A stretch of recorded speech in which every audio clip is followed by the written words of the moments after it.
Welcome to Snippets of Wisdom with your host, Mike Carell and Dr. Michael J. Murphy. Snippets of Wisdom is the boomer's gift to the next generation and to the world at large. Dr. Michael J. Murphy and Coach Mike Carell are experienced psychotherapists, writers, and healers who find the greatest satisfaction in sharing the benefits of a lifetime of struggle and learning. Coach Mike has spent decades spreading deep wisdom and supporting youth through the juvenile justice system. Dr. Michael has directed mental health services at many correctional centers and testified in countless trials as an expert in sex-related issues and mental illness. And he was one of the 500,000 humans at Woodstock. So now, please welcome the hosts of Snippets of Wisdom.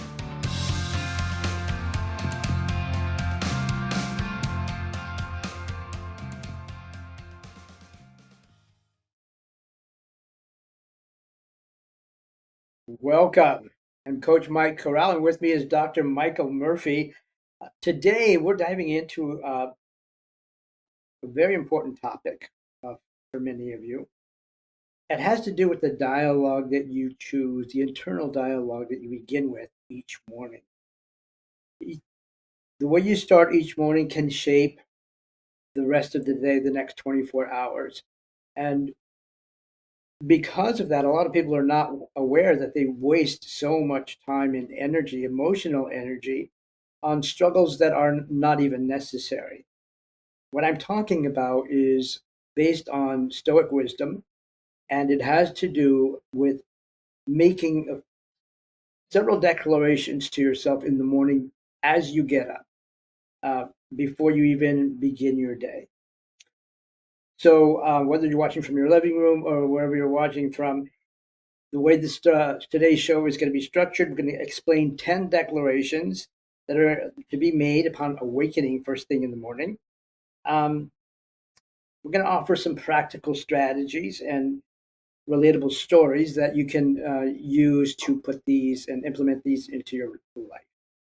So let's go ahead and get started. So the first declaration has to do with maintaining your peace. It says, the first declaration is this: I'm responsible for how I feel today. Now, when we start the day with intention, and we begin to tell ourselves how our day is going to be, we've already got the ball rolling. We've already set things in motion. Right, Dr. Murphy? That's a critical insight. It really is, Coach Mike. You know, when we make a choice first thing in the morning to actually decide that we will have what I call and many people call a practice.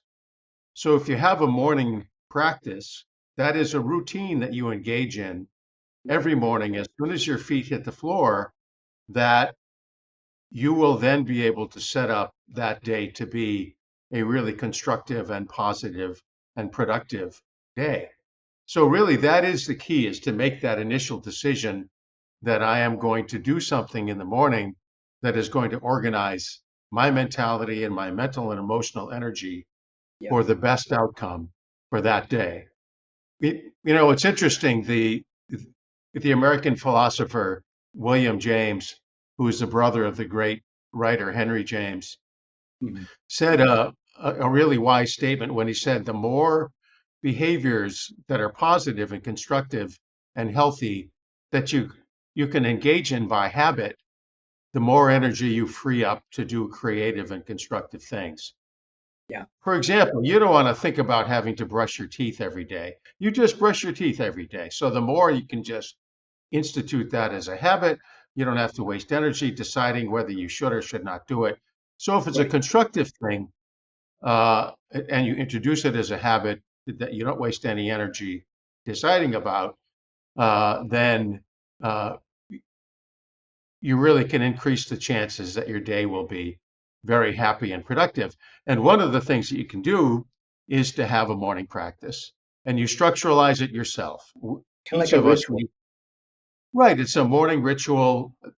Maybe it includes some some light exercise or some meditation or some yoga or, just some statements like we're talking about here today to organize our day. So that's kind of what this is all about. It's Yeah. about setting ourselves up to increase the probability that today is going to be a really positive and productive day. And there's stuff that we can do in order to Yeah. really make that happen. And you're talking Most about people that. don't do what most people don't even think about it. They just get up and check their phone first thing, you know. Exactly. So we're sort of driving blind in that situation and just Yeah. entering the day without any sense of purpose or vision or inclination. We don't take responsibility for the things that we can't control. So one of the things is that old statement that, if you don't take responsibility for the things that you can't control, that you can't control, then the things that you can't control are really going to hit you harder. And Yeah. have a greater likelihood of knocking you off your plan. So yeah, so I think it's a great topic. It's the main thing that, that each of us face as human beings every day is what you're talking about. Viktor Frankl said, and everybody, we all know Viktor Frankl was a Holocaust survivor that developed some mind power that was tremendous, that helped get him through tremendous torturous situations. But he said that everything can be taken from you except your ability to choose your attitude in any situation. So it has to be deliberate. It has to be intentional. You have to go out there and choose the attitude you're going to have no matter what comes your way. And automatically you set your system, your receiving system, you've made the neurological connections that need to be made, and you're facing every challenge with certainty, with confidence, so to speak. Right? That's exactly true. And Viktor Frankl is somebody who it's very interesting to talk about. Um, he was a gentleman who was medically trained. He was a psychiatrist during the Second World War time, who grew up in Italy with a family. During that period of time, the German army and authorities were seeking out Jewish people, and they were putting them in concentration camps or killing them. And so he lost members of his family as part of the Holocaust. And then eventually he was captured himself and put in a concentration camp. And he made a decision at that point that he was not going to allow the negative circumstances that he was in this terrible situation of being imprisoned in a terrible concentration camp, to stop him from being able to make his life meaningful. So he devoted himself, even while in the concentration camp, to being of service to his fellow inmates and fellow prisoners. And so he spent each day thinking about, how can I help these people? Can I give this other prisoner a part of my blanket or a piece of my food, or can I talk to them in some way that is supportive with them and helps them survive? So every day he had a purpose, even though he was in the concentration camp, highly likely to be killed at some point. He Yeah. insisted that he was going to take control of his mental state, his emotional state, and his attitude, and to devote his life and time to the service of others. And he Wow. understood that that process of having a purpose really increased the probability that he would survive. And he did survive. He went on Mhm. to write the great book, Man's Search for Meaning, Mhm. which really is a wonderful source of wisdom that really clarifies a lot of the things that we're talking about here today. Yeah, it really does. I think that is the first step for everything, is making that conscious decision and declaring even to yourself that this is what I'm going to do. When you do that, you kind of automatically brace yourself for whatever happens next. Which Right. actually brings us to the next declaration. The next declaration is, nothing can disturb my peace without my permission. So we actually give permission for people to disturb our peace by not deciding to not give permission. But by default, we're wide open unless we set the boundary ourselves that we're not going to let anybody take the joy away from us or destroy our peace or, uh, I don't know, invade our peace of mind. Yes, and Dr. Frankel's struggle is really a great example of all that, that even in that situation of extreme deprivation and suffering, he was able to decide to make his life meaningful. No one could take away his power to create meaning and purpose in his life. And we always do have that power. And sometimes, really we feel like we are being determined by external events. But Right. this is called externalization, when Uh, we feel like outside circumstances are creating our internal world. But really, we do have the power to a very significant extent always to take responsibility for our internal space, our home, if you will, our sense of self and what happens in our mind, in our heart, in our soul. We can determine the nature of that environment, even in extreme circumstances. So, I'm thinking of a situation years ago. I had a friend who was a fellow psychologist, and one of the things he told me, he had suffered from diagnosis and treatment for cancer. And he told me one time over lunch, the best thing that ever happened to me was getting diagnosed and treated for cancer, which yeah. sounds like a very strange statement to make. But in fact, he said, as he explained, he really learned what was important as a result of that illness. He learned how to love his family members better. He learned how valuable life is. He learned how fragile life can be and how important it is to uh, do behaviors and activities every day that are meaningful for you. So he felt like having cancer really helped him to make his life more meaningful and more fruitful. And certainly it was. He was successfully treated, had a great career, and really provided a lot to his family and his community over the course of many years. And being able to do that was part of the wisdom that he gained from adversity, Yeah. the adversity of having that illness. So would you say that the adversity contributed? I think that going to talk more about that down the road. That adversity actually contributes or sets you up, prepares you uh, by giving you that inner strength. And just like every challenge does for us, when you're weightlifting, adding more weight creates more resistance, and the resistance helps you to build up your willpower and your strategy over how to overcome that. Marcus Aurelius said that just what you were saying, the external events are not what dictate our ability to move through life. It's our internal mindset. And we need to set ourselves up as the gatekeeper of our peace, so to speak.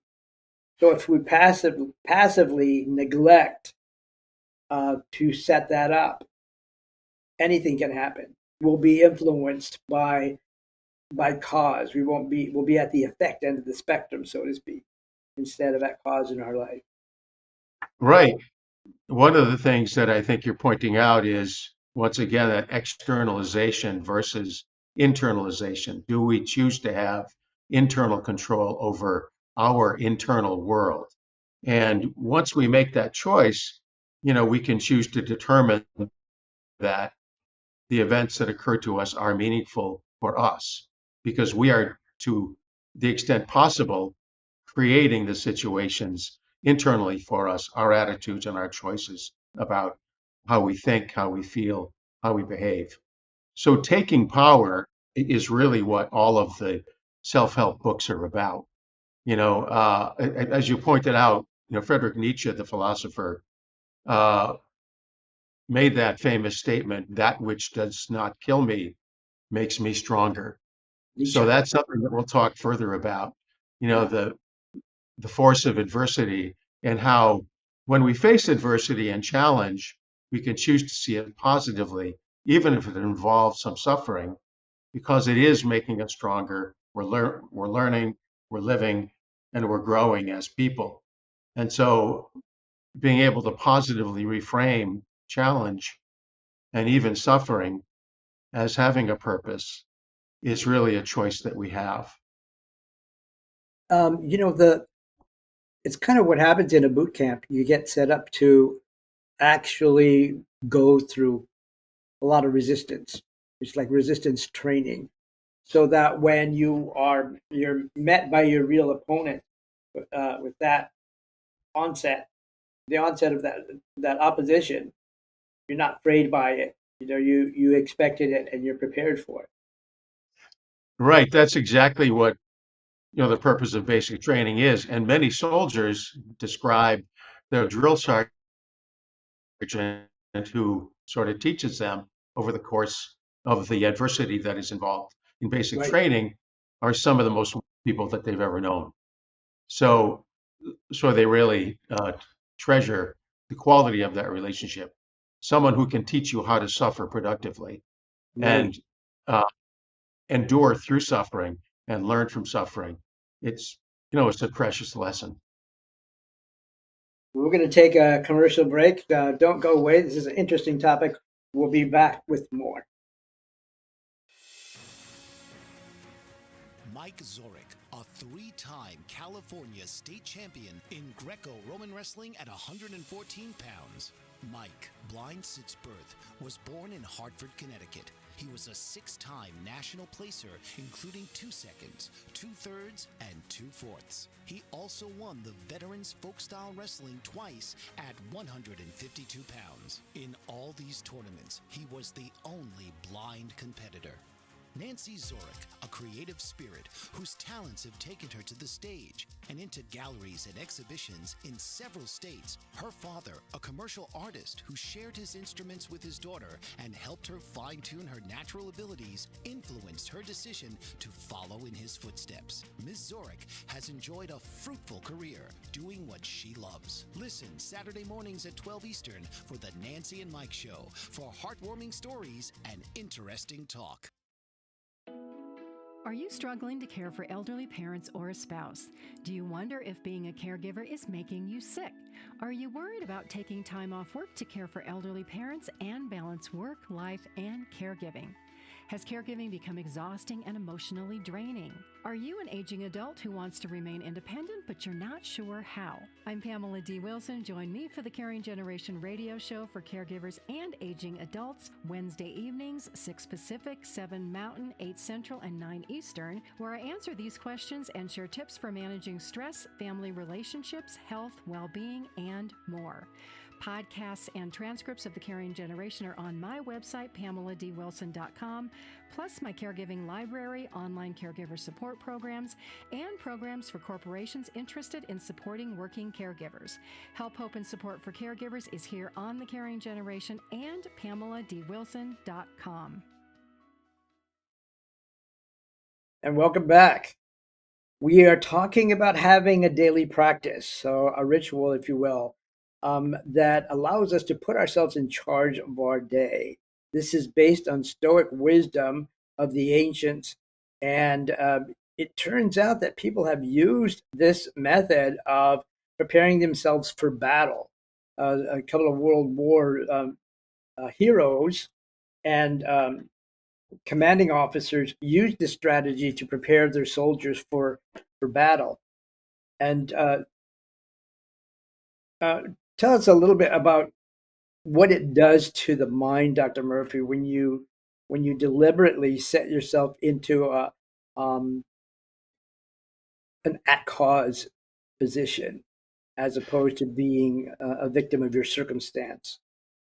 Right. So those are really the two dichotomies. I mean, feeling powerful, feeling empowered as a person over your circumstances and your situation versus feeling like a victim who was by definition helpless in your circumstances. Yeah. So when you make the choice every morning to get up and engage in a series of activities that you describe as your morning practice, your Mhm. daily practice, you are literally empowering yourself. I mean, you're saying that you are in charge of your life, you are in charge of your circumstances, and you're going to engage in behaviors that allow you to feel like you are prepared to meet whatever challenges you may encounter that day, right? Yeah.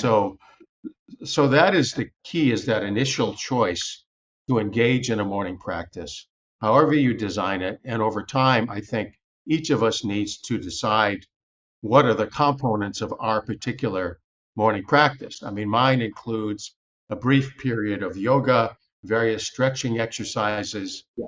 Then it includes breathing exercises, what's called breath work, which you Yeah. can find on YouTube easily. And then the third part consists of meditation.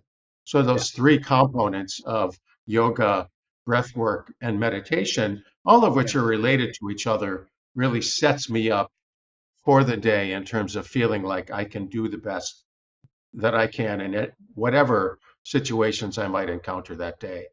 So Yeah. creating a morning ritual, which is constituted of the pieces that you choose over Mhm. time, will give you the best opportunity to be successful.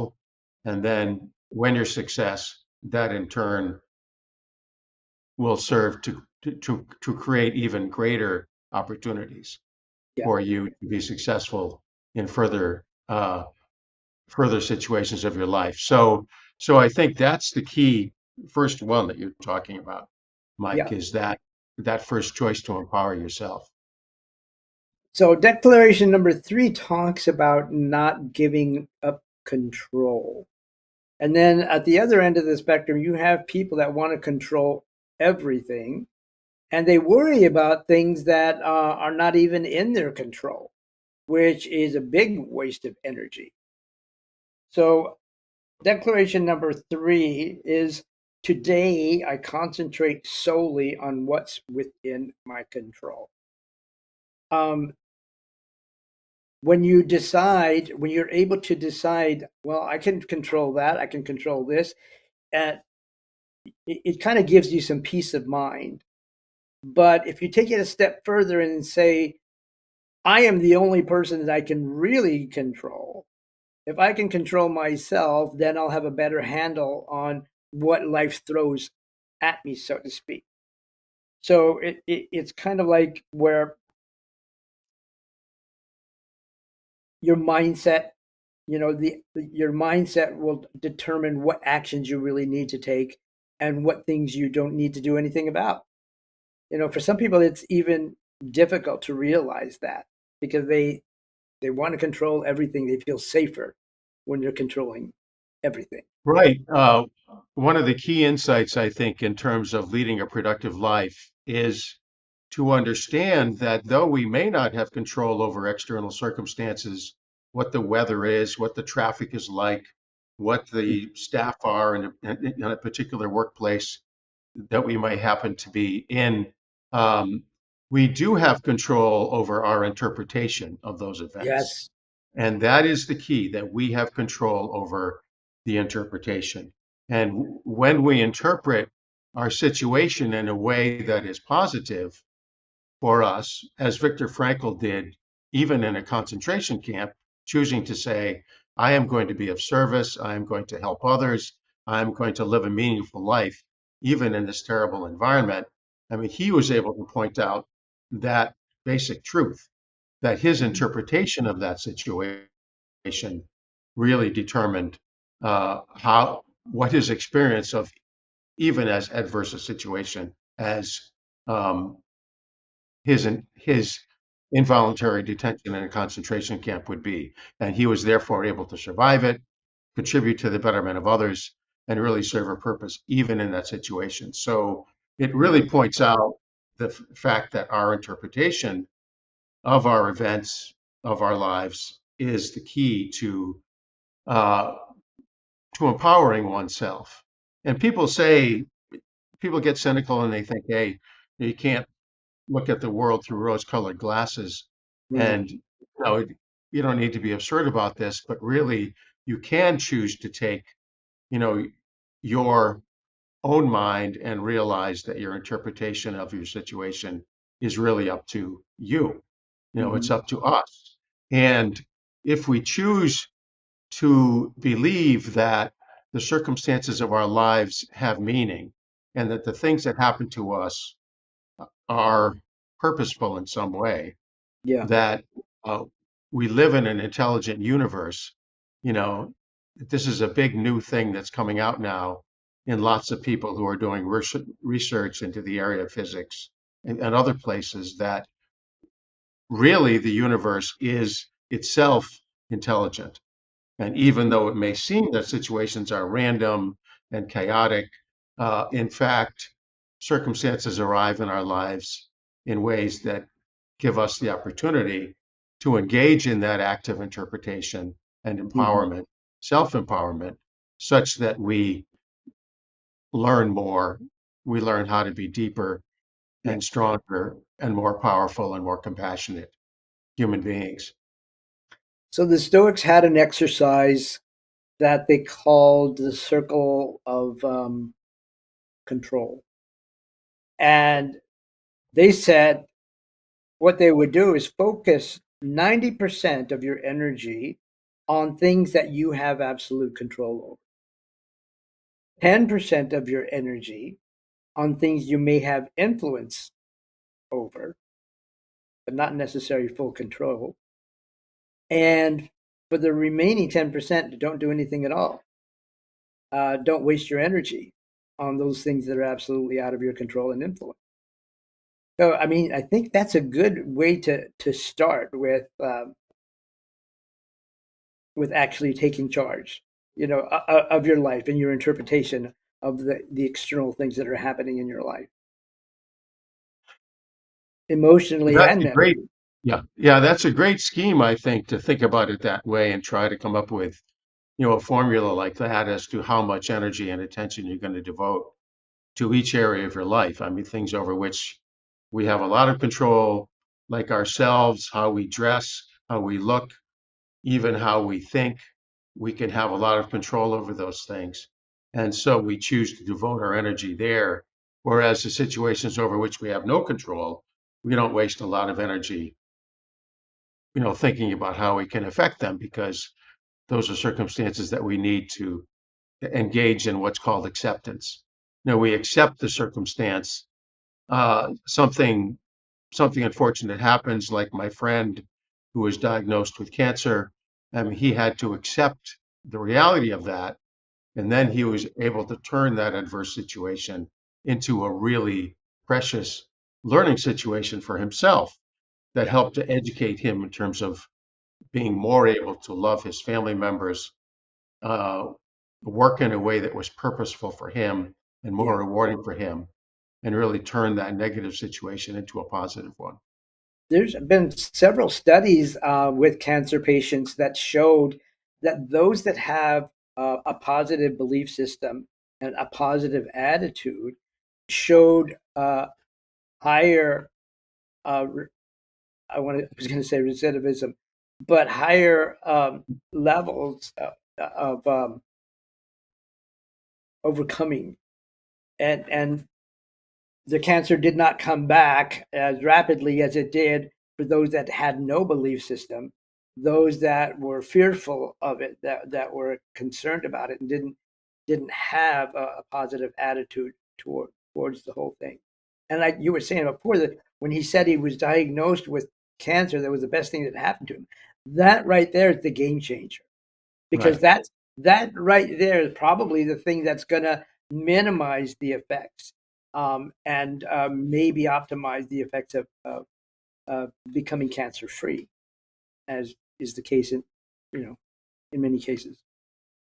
Right. That's the deepest insight, that empowerment and the self-empowering practice of interpretation there, that really worked in Yeah. his case to improve his life and turn adversity to a positive thing. You know, Yep. what they say, life may deliver you lemons, but you can make some lemon juice out of that, and Yes. that Right. that can be worthwhile. Right. So we'll look forward to coming back in a minute, and thank you for listening.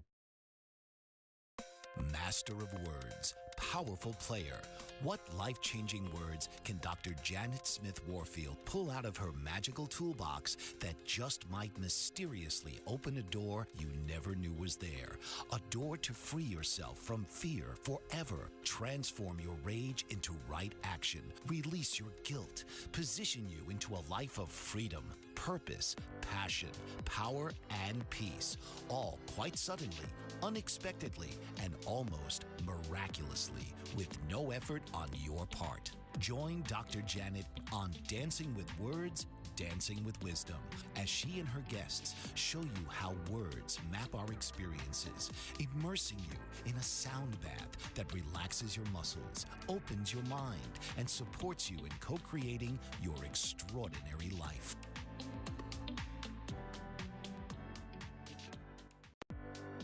Author, radio show host, and coach John M. Hawkins reveals strategies to help gain perspective, build confidence, find clarity, achieve goals. John M. Hawkins' new book, Coached to Greatness: Unlock Your Full Potential with Limitless Growth, published by iUniverse.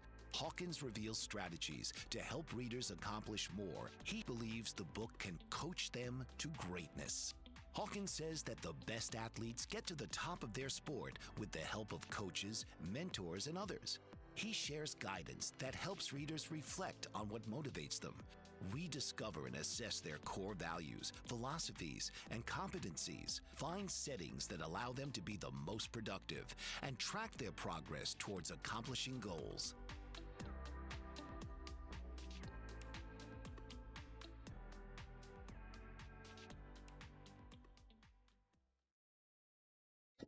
Welcome back. So we're talking about acceptance, accepting your situation, accepting what you end up with. And, you know, in the pursuit of excellence, we try to do things as perfectly as we can. And by default, we don't always, or we hardly ever achieve perfection.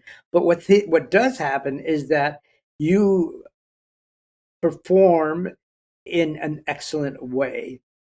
You can at least achieve excellence, even though you can't achieve perfection, which kind of leads us to the next declaration, because it says, my value isn't defined by today's results.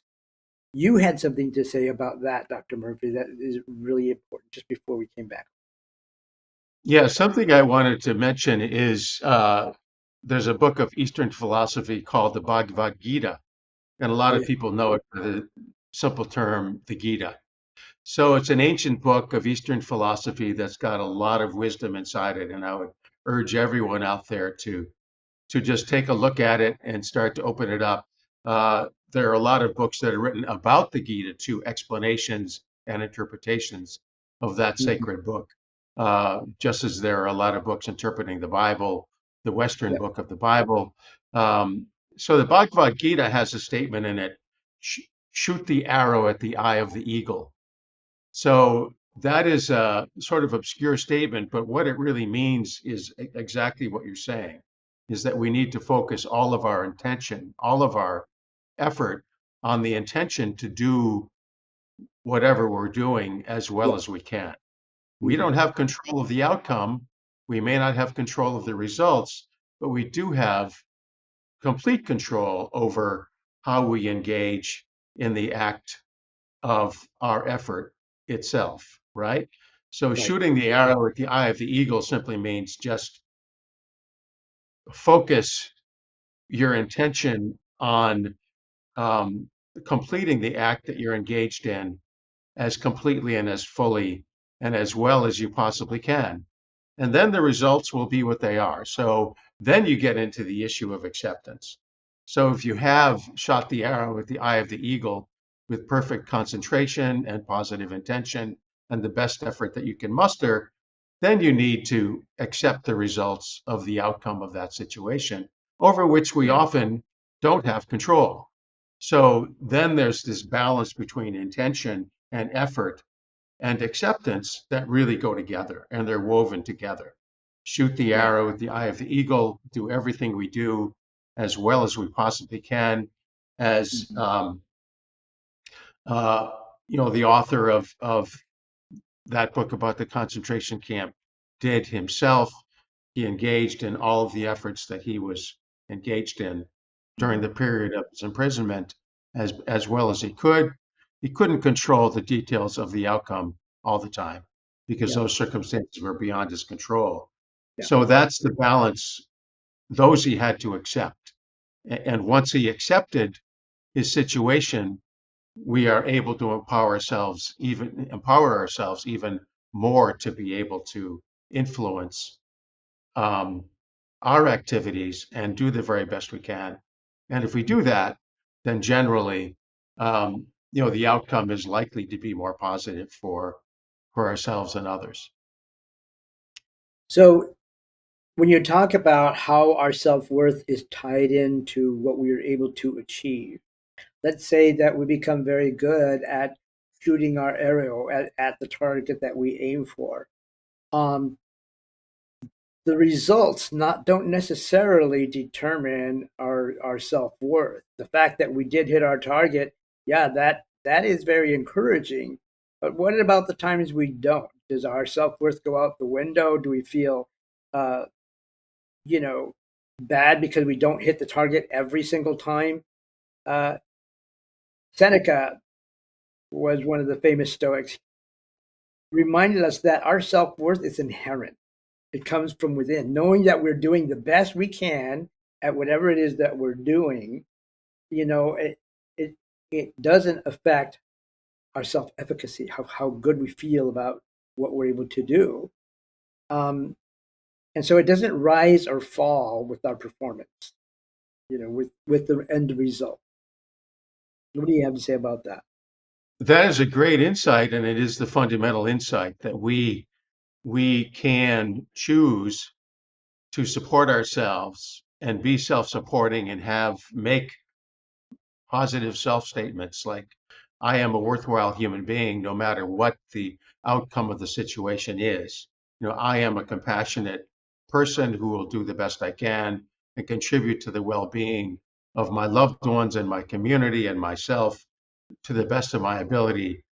Coming up with mantras like that we say over and over to ourselves helps us to realize that we are worthwhile people, whether we succeed or fail in a given situation. Right. So, and then that increases the probability that we'll be able to contribute more in the future. And rather than wasting energy on regret and sadness and loss, even though those feelings do need to be experienced sometimes. Yeah. But generally speaking, learning how to be self-supporting and saying, even when I don't win the match or happen Yeah. to get the big contract or be wealthy in this moment, I still can persevere to be supporting of myself, and self-acceptance and kindness toward oneself Yeah. are the foundation really of the creation of a positive life practice that is more likely to contribute to success in the future. Yeah. So our worth is inherent because we exist, because we are loving, compassionate human beings with a good purpose. The fact that we exist with that is where our worth uh, lies, not necessarily on our accomplishment. Right. And one of the things that I think that's really important is that the adversity that we face or the challenges that we face, we can choose to believe are there for a purpose. And we're actually facing the challenges that we need to face in order to learn and grow as people. And over the course of our lifetime, from the time we're small children and we're learning how to speak, how to walk, how to interact with others, we're engaging in the tasks and the challenges that we need to face in order to learn and grow as human beings. And having that positive attitude that even the apparently negative circumstances we may face, like in my friend's case, being diagnosed with a serious illness, actually are opportunities to learn and grow Yeah. and even thrive as people.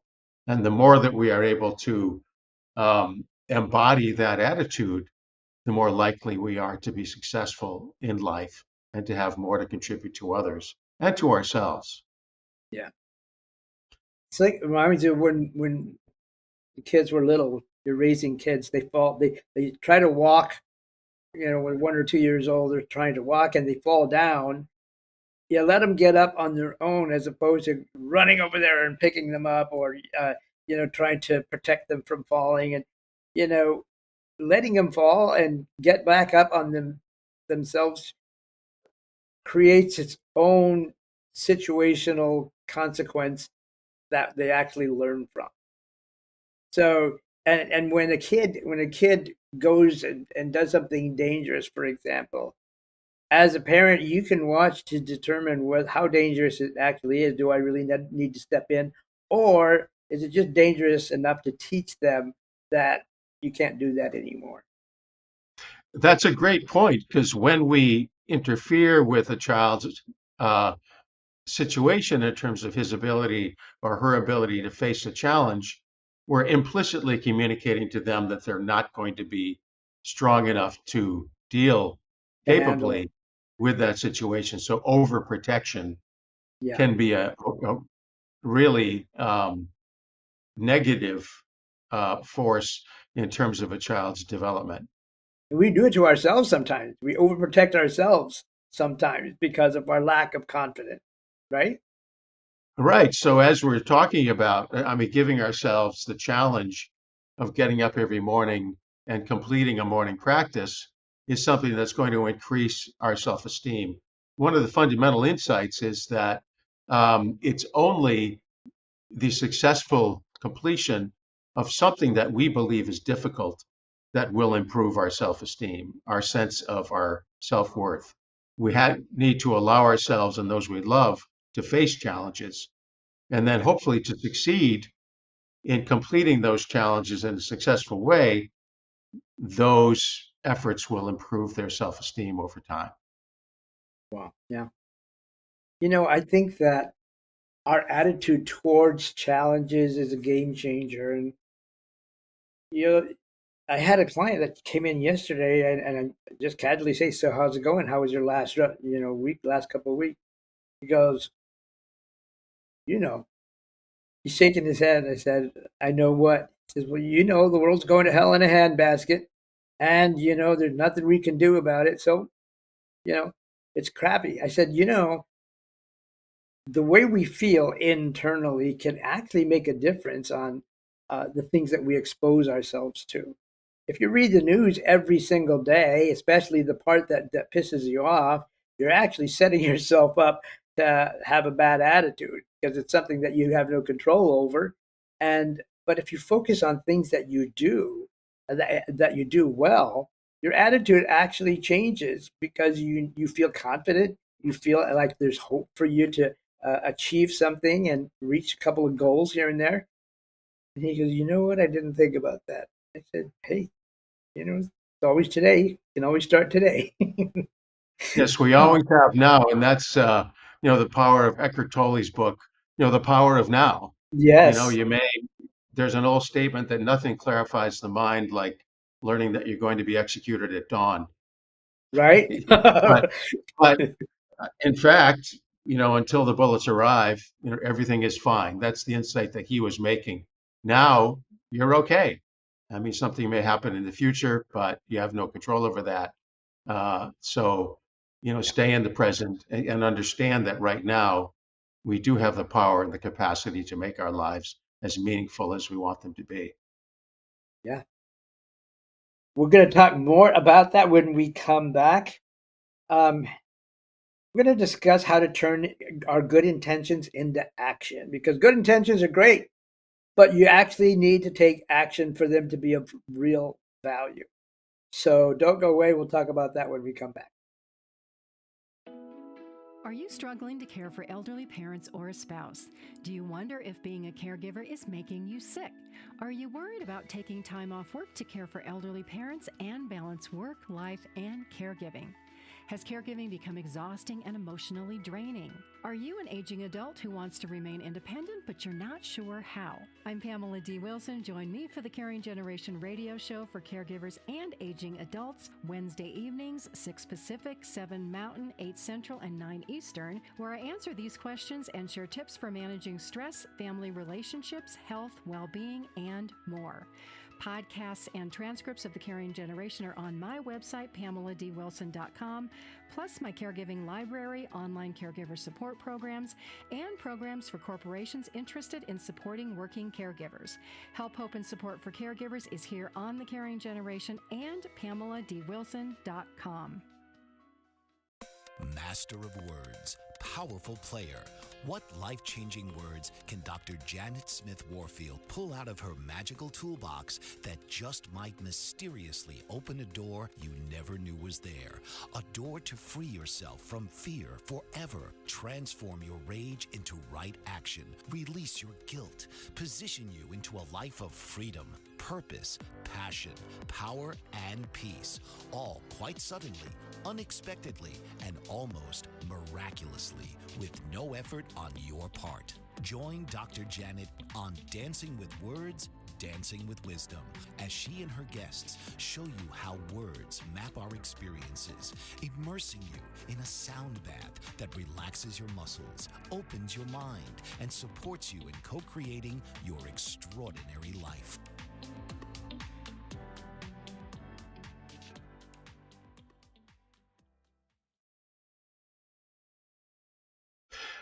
So welcome back to our deep conversation about the topic of Stoicism. You know, something we could begin with as a little sidelight is that one of the fine books on this whole topic of Stoicism is Marcus Aurelius's book, Meditations. It's called Meditations. It's available in any library, all bookstores, and it's comprised of a collection of insights that the Emperor Marcus Aurelius combined and came up with over the period of time when he was the emperor of the Roman Empire. Obviously, he faced many challenges, both wins and losses, struggles, victories, and defeats. And he, over the course of all those experiences and the complex struggles of the politics of the Roman Empire, he came up with this book and he wrote down these wonderful, insightful statements that are combined in the book Meditations. And just picking it up and reading that every day is an example of an action that you can take to try to improve the circumstances of your life.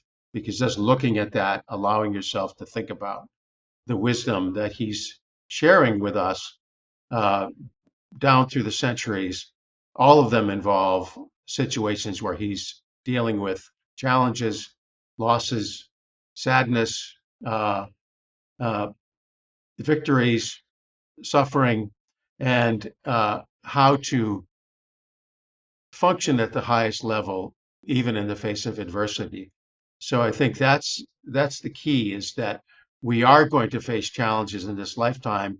We could even think of it as being the purpose of our life is to face adversity and deal with it in a successful and productive way, and to help others to do the same is really a huge process and insight that he clarified.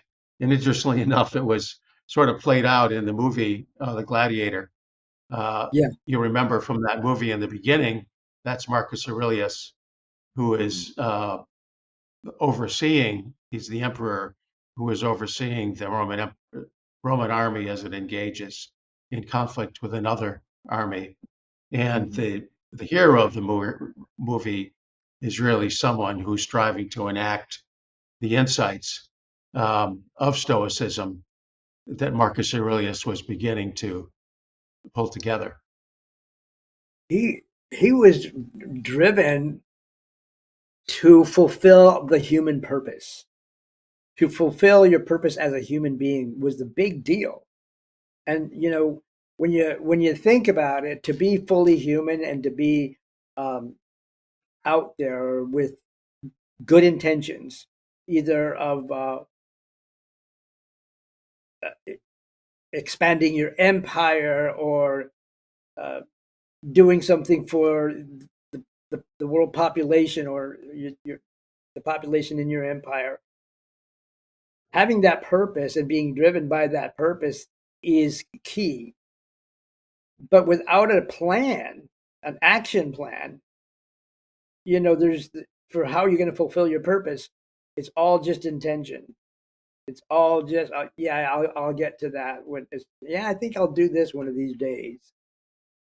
It's not until you have an action plan that it actually becomes real. Right, that's exactly true. I mean, the key is to take action. I mean, to do something. And so, To not just think about it. yeah. And to set your attention first thing in the morning at the beginning of the day. Rise to fulfill your human purpose.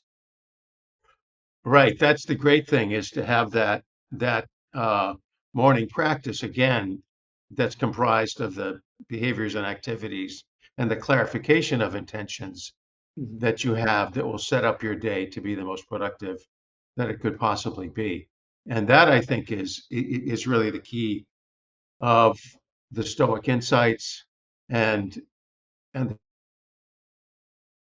product.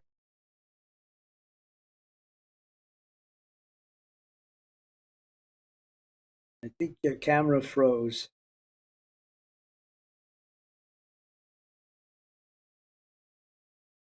Yeah, so Marcus Aurelius said to rise up with that purpose of the purpose of being a human being, as opposed to waiting for the right time. Uh, Sometimes we procrastinate by waiting for the right time. And ideally, taking action, immediate action, and deciding what you can do right now is the best plan. Um, Sometimes the best laid plans without an action plan are just plans, and there's nothing that is being accomplished by that.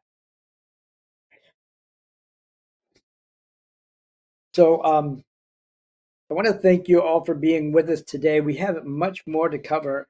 I want to invite you to next week where we cover the other three declarations that will help us to be intentional and even unapologetic in the way we live our lives. Intentional living is key to success. So if you want to find ways to reach your goals, just make a declaration to yourself that I will pursue, that I will take action, that I will be in charge of my thoughts, my feeling, my inner peace, and my motivation. Thank you for being with us. Don't forget to like, subscribe, and stay with us. Thanks.